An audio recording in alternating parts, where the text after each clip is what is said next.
Hello welcome back to our channel AK buzz और आप देख रहे हैं मुंशी जी रपट लिख लो। रपट लिख लो। और आज हम जिस प्रोजेक्ट पे रपट लिख रहे हैं उसका नाम है दम मस्तम, जो कि ईद पर रिलीज होने वाली एक अदद फिल्म है। सीधी बात कर लेता हूँ। इस मूवी की कास्ट में शामिल हैं इमरान अशरफ, अमर खान, सुहेल अहमद, उस्मा बेग, सलीम मिराज, मोमिन साकिब और कैमियो में हमें नजर आए अदनान सिद्दीकी। इस मूवी की स्टोरी और स्क्रीन पे दिया है अमर खान ने और इस मूवी के डायरेक्टर हैं एहतशामुद्दीन। एहतशामुद्दीन इससे पहले सुपरस्टार को डायरेक्ट कर चुके हैं। अब हमेशा की तरह हम अपने फॉर्मेट की तरफ आते हैं कि सबसे पहले हम गुड्स को डिस्कस करेंगे, फिर हम बैड्स को डिस्कस करेंगे। लेकिन गुड्स और बैड्स को डिस्कस करने से पहले हम एक बात डिस्कस करेंगे, वो ये है कि जो गुड्स और बैड्स हैं ये मेरे पॉइंट ऑफ व्यू के एतबार से हैं। हो सकता है मेरे गुड पॉइंट्स आपके गुड पॉइंट्स के साथ मैच ना करें और मेरे बैड पॉइंट्स आपके बैड पॉइंट्स के साथ मैच ना करें, क्योंकि जो फिल्म एक प्रोजेक्ट होता है ये एक आर्ट बेस्ड प्रोजेक्ट होता है और आर्ट जो होती है वो बड़ी सब्जेक्टिव होती है और इस पर कोई भी एक ओपिनियन 100% ओपिनियन देना टोटली रॉन्ग होता है। ये कोई पत्थर पे लकीर नहीं होती जो मैं कह रहा हूँ। हो सकता है आप का एक्सपीरियंस मेरे से डिफरेंट हो और अगर आपने ये मूवी देख रखी है तो आप अपने गुड और बैड पॉइंट्स कमेंट सेक्शन में डिस्कस कर सकते हैं और अपना फीडबैक भी बता सकते हैं कि आपको ये मूवी देखने में कैसे लगी। सबसे पहले हम डिस्कस करते हैं मूवी के गुड पॉइंट्स और सबसे पहला जो गुड पॉइंट है इस मूवी का वो है इस मूवी का म्यूज़िक। इस मूवी का म्यूज़िक जो है डिफरेंट म्यूजिक डायरेक्टर्स ने दिया है और मैं जस्ट म्यूज़िक की बात कर रहा हूँ, बैकग्राउंड स्कोर की बात नहीं कर रहा, क्योंकि बैकग्राउंड स्कोर जो इस मूवी का था वो काफ़ी इनअप्रोप्रिएट था अकॉर्डिंग टू मूवी या मूवी की फील के अतबार से मौजू नहीं था। लेकिन जो म्यूज़िक था म्यूज़िक के अतबार से ये जो फिल्म जो है ये ईद पे आने वाली जितनी भी फिल्म्स हैं उससे जीत जाती है, क्योंकि इसके जितने भी गाने हैं वो सिनेमा के अतबार से भी मौजू हैं। वो अगर आप टीवी पे भी सुनते हैं तो आपको मज़ा आता है, आप गाड़ी में भी सुनेंगे आपको मज़ा आएगा। उसका इवन वो जो उनका एक गाना है लड़की अचारी, वो तो आजकल हर एक की ज़बान पर है। इसके अलावा दम मस्तम जो इसका टाइटल ट्रैक है वो भी काफ़ी हिट है। तू हीर मेरी भी काफ़ी हिट है।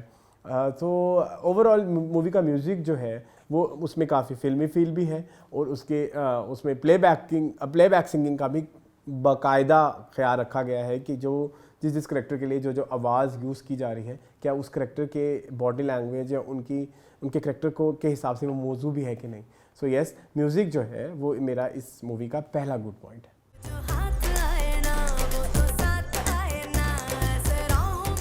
सेकंड जो मेरा गुड पॉइंट है वो है इसकी प्रोडक्शन वैल्यू। प्रोडक्शन वैल्यू के एतबार से ये मूवी अपनी आने वाली जितनी भी मूवीज़ हैं उनसे जीत जाती है। इसका प्रोडक्शन वैल्यू काफ़ी हाई लेवल का है। इवन इसमें जो सिनेमैटिक्स यूज़ किए गए हैं, सिनेमेटोग्राफी से लेके आर्ट डायरेक्शन, इसके अलावा सेट्स सब बहुत बेहतरीन है और काफ़ी फिल्मी फील है उनमें और उन पर काफ़ी लगता है कि पैसा इन्वेस्ट किया गया है और एक अच्छा प्रोडक्ट भी लगती है। इसके अलावा सिनेमैटिक्स की जहाँ मैं बात करूँ तो इतने खूबसूरत सिनेमैटिक्स हैं, क्योंकि ये कहानी लाहौर की कहानी दिखाई गई है। तो लाहौर तो जैसे मैं हमेशा कहता हूँ कि लाहौर की फ़िज़ा में ही सिनेमैटिक्स हैं। मतलब आप उसके लाहौर की कोई भी एरियल शॉट उठा के देख लें तो वो बड़ी स्क्रीन पे शदीद खूबसूरत लगते हैं। तो इस एतबार प्रोडक्शन वैल्यू के एतबार से ये मूवी एक अच्छी मूवी है। तो प्रोडक्शन वैल्यू इसकी हमारा सेकंड गुड पॉइंट है। थर्ड जो मेरा गुड पॉइंट है वो है इसमें 2 स्टार्स का डेब्यू। वैसे तो एक और स्टार भी हैं जिन्होंने डेब्यू किया है, वो गुड में नहीं रह सके, वो बैड की तरफ चले गए हैं। तो जिन 2 स्टार गुड में रह गए हैं वो है मोमिन साकिब और अमर खान। इन दोनों ने अपने किरदारों पे बखूबी मेहनत की है और अपनी एक्टिंग जो है काफ़ी हद तक वो नज़र आए हैं और उनकी स्ट्रगल नज़र भी आई है कामयाब होती हुई कि उन्होंने अपने फिल्मी जो एक एक्सप्रेशन है, जो फिल्म का जो एक्सप्रेशन जो लाउड और जो कह लीजिए कि सटल के दरमियान का एक एक्सप्रेशन है, उन्होंने बखूबी उसे जो है निभाया है अपने किरदारों के through. Specially I want to mention Momin Saqib. मैं तो उनका काफ़ी फ़ैन हो गया हूँ इस मूवी के बाद, जिस खूबसूरती से उन्होंने अपना करेक्टर निभाया है। इसके अलावा अमर की भी बॉडी लैंग्वेज फिल्म के एतबार से काफ़ी मौजूद थी। सो अमर एंड मोमिन साकिब हमारा इस मूवी का थर्ड गुड पॉइंट। मैं गोली चला दूंगा। प्यार ना Shahrukh Pawar type real life hero से करूंगी, समझा? फोर्थ जो इसका गुड पॉइंट है वो है इसकी मार्केटिंग स्ट्रेटजी। इस फिल्म की मार्केटिंग जितनी खूबसूरती से की गई है उतनी खूबसूरत मार्केटिंग और किसी की नहीं की गई। इसी मार्केटिंग की बेसिस के चलते सिनेमाज में इसको बहुत ज़्यादा शो टाइमिंग्स भी दी गई, जबकि इस कंटेंट की जो बात है वो हम बैड पॉइंट पे कर लेंगे। लेकिन इसमें उतनी पावर नहीं थी कि इसके बहुत ज़्यादा शोज़ रखे जाते, लेकिन फिर भी इसकी मार्केटिंग ने बहुत साथ दिया इसको आवाम में पॉपुलैरिटी से रिलेटेड। बाकी इमरान अशरफ की अपनी अलग एक फ़ैन बेस है जिसकी वजह से भी लोगों ने काफ़ी मतलब लोगों की तरफ से काफ़ी डिमांड भी आई। और तीसरा मैं इसमें एक बहुत बड़ा हाथ समझता हूँ इस मूवी की मार्केटिंग में, वो है चौधरी एंड सन्स का हिट होना। चौधरी एंड सन्स में सुहेल अहमद और इमरान अशरफ की केमिस्ट्री के हिट होने की बेसिस पे भी इस मूवी की पॉपुलैरिटी में काफ़ी कह लीजिए कि काफ़ी पॉपुलैरिटी में मदद मिली है। क्योंकि अगर चौधरी एंड सन्स में सुहेल अहमद और इमरान अशरफ बहुत ज़्यादा हिट ना होते तो दम मस्तम की पॉपुलैरिटी भी उतनी ना होती जितनी आज है। सो ये थी गुड पॉइंट्स की लिस्ट जो कि बहुत छोटी थी। अब हम चलते हैं बैड पॉइंट्स की तरफ। सबसे पहला जो मुझे इस मूवी में बैड पॉइंट नज़र आया, जहाँ से हमने गुड वाली पॉइंट्स को छोड़ा मतलब रोका था, वहीं से ही स्टार्ट करते हैं। एक तीसरे स्टार थे जिन्होंने भी इस मूवी से अपना डेब्यू किया, वो थे इमरान अशरफ। मुझे इमरान अशरफ से प्रॉब्लम्स आप लोग शायद अगर हमारे और शोज़ दिखते हैं तो आपको रियलाइज़ होगा। मेरा जो उनसे कॉन्फ्लिक्ट कह लीजिए या वो है, मुझे उनका करैक्टर समझ नहीं आया ओवरऑल इस फिल्म में। उनका करैक्टर एक फ़ाइटर दिखाया गया और एक सिंगर दिखाया गया, जबकि पूरी फिल्म में मुझे कहीं वो सिवाय एक दो जगहों पे सिंगिंग करते हुए या इस तरह से नहीं फील आई कि उनसे कोई रॉक स्टार फील आए। अब कंपैरिजन में जाएंगे। अब आप लोग अक्सर कहते हैं कि रिव्यू करते हुए कंपेयर क्यों किया जाता है, तो बताया ही जाता है कि ताकि आप इनमें से आपको एक एग्जाम्पल के तौर पे बताया जाता है कि ताकि आपको रियलाइज़ हुए कि हम बात क्या करना चाह रहे हैं। उन्हें रॉक स्टार टाइप करेक्टर दिया गया। जैसे अगर आपने फिल्म रॉक स्टार देखी है तो उसमें रणबीर कपूर का जो करेक्टर था एग्जैक्टली वैसा था, जो कि एक फ़ाइटर भी है और जी वो एक सिंगर भी है। लेकिन जो राइटर थे, या पता नहीं राइटर या डायरेक्टर, उन्होंने कहा कि अगर ये फ़ाइटर भी हैं और ये जो है सिंगर भी हैं, अब इन्हें आप थोड़ा सा भोला भी बना दें, फ्रॉम रांझा रांझा कर दी, और थोड़ा सा शमो भी बना दें फ्रॉम अली फला इंसान, और फिर उनको कुछ मिक्स कर दें तो उन्होंने बाव का करेक्टर बना दिया। टू बी वेरी ऑनेस्ट, मुझे फिल्म के एंड तक इमरान अशरफ का करेक्टर समझ नहीं आया। It was for me it was very negative. अगर आपने फिल्म देख रखी है तो उसने फिल्म के इंटरमिशन के वक्त एक हरकत की जो कि काफ़ी नेगेटिव सी थी, और वो एंड तक उस गलती का एतराफ़ भी नहीं करता अपनी जो है हीरोइन से, और इसके अलावा इतराफ़ करने के बाद भी वो अपना जुर्म एक्सेप्ट ही नहीं कर रहा। वो हर चीज़ को जो है अपनी हीरोइन पे डाल रहा है, और मुझे बड़ा मिसोजिनिस्ट सा लगा ये किरदार, और बड़ा ही नेगेटिव सा लगा ये किरदार। मुझे उससे कोई प्रोटैगनिस्ट टाइप फील नहीं आई। इसके अलावा मुझे इमरान अशरफ की एक्टिंग से भी इशू था। उनकी एक्टिंग शदीद ओवर एक्टिंग है और शदीद ओवर ड्रामेटिक है। एक सर्टन लेवल से ऊपर की एक्टिंग है जो कि मुझे समझ नहीं आती। उनकी बॉडी लैंग्वेज एक और ही टेंजेंट पे जा रही होती है। उन्होंने हर करेक्टर एक तो ज़बान से भी बोलना है और अपने हाथों से भी बोलना है। अगर आपने मूवी देख रखी है तो आपको मैं एक एग्जांपल देना चाहूँगा कि उन्होंने एक जगह पे ये मेंशन करना था कि जी मेहदी हसन टाइम हम सिंगिंग करेंगे, तो उन्होंने मेहदी हसन को मेंशन करने के लिए प्रॉपर हाथों से हारमोनियम बजाया कि हम मेहदी हसन की, मतलब आई मीन ये किस लेवल की एक्टिंग है या किस लेवल की बॉडी लैंग्वेज जा रही है मुझे नहीं पता। मुझे ये इस तरह की एक्टिंग नहीं समझ आती। वो आज तक अपने भोला के करेक्टर से बाहर आ ही नहीं पाए। सेकंड, एक और बात मैं कहना चाहूँगा, बहुत सारे लोगों ने ये कहा कि उनसे हीरो फील नहीं आ रही।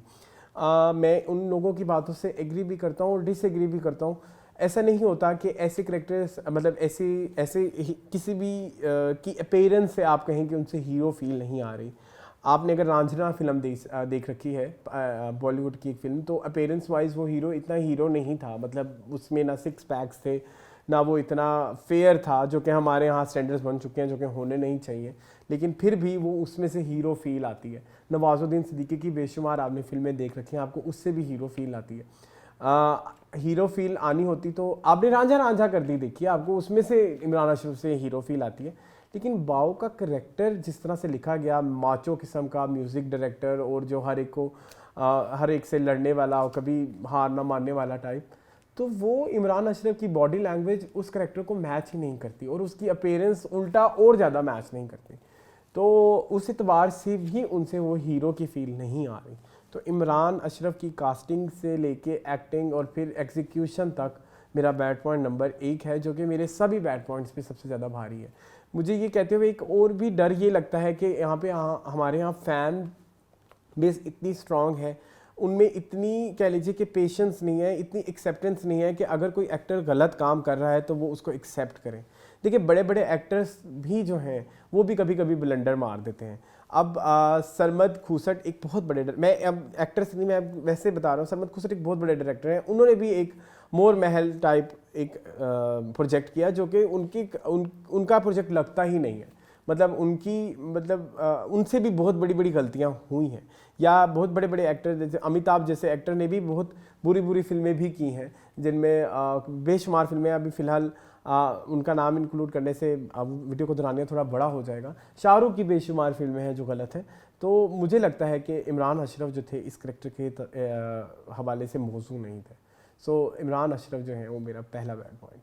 ठीक है, तू भी इतनी कोई मिसवर्ड नहीं है। महल्ले की बाकी लड़कियां बाबू के लिए 4-4 डिस्प्लिन खा के सोती हैं रात को। सेकेंड जो मेरा बैड पॉइंट है वो है lack of story plus screenplay. Story मुझे एंड तक समझ नहीं आई। मैंने वहाँ पे मौजूद किसी भी इंसान से मैंने बाद में फीडबैक भी लिया कि आपको स्टोरी क्या समझ आई, आपको करेक्टर्स समझ आए, आपको स्क्रीन प्ले तो अभी खैर छोड़ देना, स्टोरी अच्छी होगी फिर हम स्क्रीन प्ले तक जाएंगे। मुझे करेक्टर्स भी समझ नहीं आए। मुझे नहीं समझ लगा बाव क्या सोच रहा है, बाव की क्या मेंटालिटी है। मुझे नहीं समझ लगा कि इस मेंटालिटी के साथ क्या बाव को एक प्रोटैगनिस्ट भी होना चाहिए। फिर मुझे आलिया का करेक्टर तो बिल्कुल भी समझ नहीं आया। शी वॉज अ डांसर और फिर उनको डांसिंग करनी है और फिर वो डांसिंग उनकी रह जाती है। फिर दोबारा वो अपने अकॉर्डिंग टू द स्टोरी वो कहती हैं कि वो अपनी सब चीज़ें छोड़ देती हैं और फिर बाद में बीच में भी कहीं भी नज़र आता है कि वो डांसिंग के लिए फिर भी परसू कर रही होती हैं। वो असल में क्या चाह रही होती हैं मुझे आलिया की भी समझ नहीं आई। She was very complex. और मुझे बाव की भी समझ नहीं आई। अब कहने को ये कहा जाएगा कि जी ह्यूमन नेचर भी ऐसी होती है जो कि कॉम्प्लेक्स होती है, फिर वो उस तरह की फिल्में नहीं होती। मतलब वो फिर वो इतनी कमर्शियल वाली फिल्में नहीं थी। कमर्शियल फिल्मों में आपको बहुत ज़्यादा मेटाफॉर्स और बहुत ज़्यादा सोचना ना पड़े, इस तरह की फुल ऑन मतलब स्पॉट ऑन किस्म की आपको एंटरटेनमेंट मिल रही हो। मुझे कहीं ना कहीं इस फिल्म का प्लॉट बहुत सारी बॉलीवुड मूवीज़ की स्टोरीज़ का अमलगम लगती है। मतलब रॉक स्टार, तमाशा, एक अजीब गरीब किस्म का स्टोरी बनाई गई जो कि मुझे स्टोरी के एंड से ना तो मुझे उनकी लव की कोई फील आ रही थी दोनों प्रोटैगनिस्ट में, ना मुझे उनसे कोई कनेक्शन बिल्ड हो रहा था, ना मुझे नहीं समझ आई स्टोरी। तो अगर आप लोगों में से किसी को समझ आई है तो प्लीज़ मुझे बताएं कि किस मतलब स्टार्ट से ही उनका लव स्टार्ट था, मतलब बाऊ स्टार्ट से ही प्यार करता है और उनके लव को भी कोई बिल्डअप नहीं दिया गया। और आलिया का पता नहीं स्टांस एंड पे जाके पता नहीं क्या होता है। और एंड पे मैं आपको एक और बात भी बताऊं कि एंड के मैं इस मूवी में थोड़े से आपको स्पॉयलर्स दे रहा हूँ क्योंकि मुझे वो डिस्कस करना बहुत लाजमी लगा। एंड पे आलिया के करेक्टर का एक्सीडेंट हो जाता है और वो एक्सीडेंट वो पट्टियाँ छट्टियाँ बांध के एंड में इमरान अशरफ की और आलिया की कन्वर्सेशन होती है और उसमें कहीं उस एक्सीडेंट का जिक्र नहीं होता। और आई हैव नो आइडिया वो एक्सीडेंट क्यों ऐड किया गया, उस एक्सीडेंट की क्या प्रोमिनेंस थी। फिर अदनान सिद्दीकी का करैक्टर डाला गया जिसको उसकी भी मुझे कोई प्रोमिनेंस समझ नहीं आई। फिर ओवरऑल इसमें बहुत सारी प्रॉब्लम्स थी। So yes, story and screen play तो खैर मैंने बात ही नहीं की। तो स्टोरी अच्छी होगी तो हम स्क्रीन प्ले पे बात करेंगे ना। तो एग्जीक्यूशन इतनी बुरी रही तो स्टोरी और स्क्रीन प्ले जो थी वो मेरा सेकंड बैड पॉइंट था। लास्ट जो मेरा बैड पॉइंट है वो है लैक ऑफ डायरेक्शन। डायरेक्शन के हमारा मामला वो होता है, मैं यूजली डायरेक्शन को गुड पॉइंट्स या बैड पॉइंट्स में डिस्कस नहीं करता। रीज़न ये होती है कि जब हम किसी भी चीज़ के गुड पॉइंट्स डिस्कस कर रहे होते हैं तो वो उसका बहुत मतलब उसका सारा क्रेडिट डायरेक्टर को जाता है। यानी कि मैं 5, 6, 7, 8 गुड पॉइंट्स डिस्कस करूँगा तो उसमें उस सब की जो है उसमें सबकी कह लीजिए कि उस सब की पीछे जिसका हाथ होता है वो डायरेक्टर ही होता है। और अगर कोई मैं बैड पॉइंट्स डिस्कस करता हूँ तो वो भी सारा, क्योंकि डायरेक्टर जो होता है वो मेन कह लीजिए कि वो मेन ड्राइवर ही होता है किसी भी गाड़ी का। उसने ही सारी फिल्म चलानी होती है, उसने ही सारे डिपार्टमेंट देखने होते हैं। तो यहाँ मुझे ज़िंदगी में पहली दफ़ा लगा या ओवरऑल जब से मैं ये चैनल कर रहा हूँ मुझे लगा मुझे डायरेक्शन के बारे में बात करनी चाहिए। क्योंकि डायरेक्शन मुझे इस मूवी में बहुत लूज सी लगी।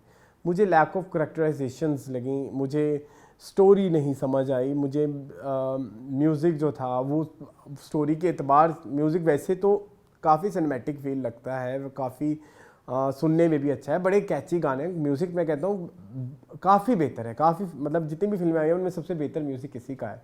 स्टिल वो फिल्म जो है वो म्यूज़िक जो है वो फिल्म को कॉम्प्लीमेंट नहीं करता। इसमें भी डायरेक्टर का फॉल्ट है। इसके अलावा मुझे करेक्टर्स समझ नहीं आए, और इसके अलावा मूवी बहुत प्रोलॉन्ग थी। उसमें सेकंड मतलब जैसे मैंने हमेशा बात करता हूँ कि फ़र्स्ट हाफ़ और सेकंड हाफ़ इंटरलिंक्ड होने चाहिए, और फर्स्ट हाफ़ को एक और अलग पेज से लिखा जाना चाहिए और सेकंड हाफ़ को अलग पेज से लिखा जाना चाहिए। ऐसे इसमें भी मुझे कोई कोहेरेंस नज़र नहीं आई। गिरने के बहाने और इसके अलावा मूवी की स्टोरी इतनी जेल्ड इन भी नहीं थी। मूवी में एक कह लीजिए कि रूह की कमी थी। मैं अक्सर कहता हूँ कि उस तख्त एक बहुत बड़ी एग्जाम्पल है। तख्त नहीं, सॉरी, कलंक एक मूवी है इंडिया की, वो उसकी बहुत बड़ी एग्जाम्पल है कि उसमें सब कुछ है। उसमें बड़ी कास्ट है, उसमें स्टोरी है, उसमें हाई लेवल प्रोडक्शन है, हाई लेवल म्यूज़िक है, लेकिन उसमें सोल की कमी है। उस तरह इस मूवी में भी हर चीज़ है। अवामी किरदार हैं और अवामी मतलब अवाम के पसंदीदा किरदार, इमरान अशरफ, सुहेल अहमद, बड़े बड़े नाम हैं, लेकिन मोमिन साकिब, लेकिन फिर भी मूवी में सोल की कमी है। कोई ऐसी एक चीज़ नहीं है कि जिसके लिए आप टिक के बैठे रहें सीट पे कि जी अब क्या होगा। मैंने खुद सिनेमा में एक्सपीरियंस किया, 20 से 25 लोग फिल्म ख़त्म होने से पहले ही फिल्म छोड़ के चले गए। अब वो क्यों चले गए, उनकी पर्सनल रीज़न थी या फिल्म इतनी बोरिंग थी। So that's why lack of direction मेरा जो है ये नेक्स्ट बैड पॉइंट है। 12 मुल्कों का टूर कर रहा हूँ, कुछ नए डांसेस को रिलीज करवा रहा हूँ। Would you be interested? So ये था द मस्तम से रिलेटेड हमारा रिव्यू। आई होप आपको पसंद आया होगा, और अगर मैं इस मूवी को रेट करना चाहूँ तो मैं इस मूवी को दूंगा 2 स्टार्स आउट ऑफ 5। स्टिल अगर आप देखना चाहते हैं ये मूवी तो ज़रूर जाएं सिनेमास में जाके देखें, और आपका जो भी फीडबैक हो हमारे कमेंट सेक्शन में ज़रूर बताएं। मज़ीद इस तरह की वीडियोस देखने के लिए हमारे चैनल को सब्सक्राइब कीजिए। Thank you for watching this video. अल्लाह हाफ़िज़। रपट लिख लो।